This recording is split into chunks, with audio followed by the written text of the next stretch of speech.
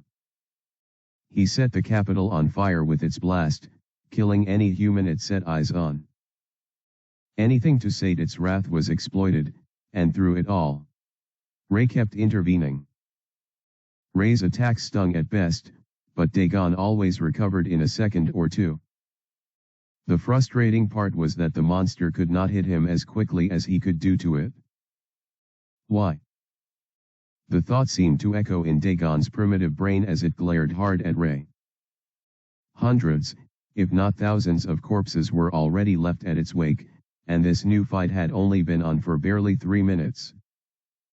So many people were dead, and many more would die before Dagon was satisfied. Their lives were meaningless, since the horrid beast only desired Ray's life. In a sense, he was to blame for the deaths of all the innocent residents who lost their lives. Whoosh! Once again, Dagon raced towards Ray, racing towards him like an animal. It scratched away at Ray, hoping the long reach of his claws would at least tear of a limb from the brat. Rather unfortunately, it didn't. Next, Dagon sent its wide and deadly maw snapping forward, desiring to rip Ray in half. Once again, its attempt was unsuccessful. It thrust out its tail, but Ray stepped to the side and avoided the piercing attack, while Dagon sent its horn slashing at Ray, hoping to slice open his throat. It failed this time. But squawk! A pained scream echoed from the bird that stood on Ray's shoulder as the attack slightly grazed it. Ray instantly leaped away, while Dagon paused for a brief moment. Its beastly mind needed time to process what had just happened, what it just heard. One further glance at Ray, feeling all the energy and vibrations in the air, Dagon felt itself arriving at a simple conclusion, the solution for its current troubles. Kill the bird. Whoosh! It charged at Ray, who seemed to have also noticed Dagon's motives. The human raced away, flying into the air in a blur of red ABD blue light. Dagon followed, gleaming silver under the dark orange ambience of the sky above. The later evening was greeted with the sight of two kinds of light chasing each other, with the silver one gaining at a consistent rate. Ray, in his flaming form, sent flaming constructs to carry buildings and other nearby structures, throwing all of them towards Dagon. His goal must have been to distract Dagon or slow it down in some way. That failed miserably. Grrrruaa. Seeing so many obstructions in its path only made it more determined to get Ray, so it bounced off the platforms that it evaded, using them as more stable footholds to propel itself even further. Once that happened, its speed doubled, and it easily broke through any other obstacle that was thrust in its path. Whoosh! Much faster than a mere blur, Dagon instantly closed in on Ray and sent its claws ahead, piercing the crimson bird from behind. And no! Distracted by the sound of squished flesh and spurting blood, Ray yelled out and turned back to react to the injury of his new familiar. However, before he could do any more, Dagon's tail whipped across his face, sending him crashing down. Boom! Ray fell to the ground, with the bird still hanging on Dagon's claws like a kebab. Squake. As the crimson bird trembled under the mighty grasp of Dagon, it felt itself unable to move of its own accord. It couldn't use its natural abilities of regeneration, or flame transformation.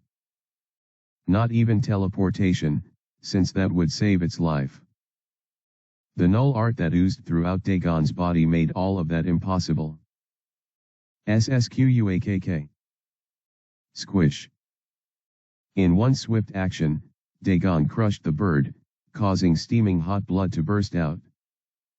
It decorated Dagon's hand for a moment, before drying up and vanishing from sight. Like vestiges of dust, they scattered away, along with the flaming remnants of the bird's corpse.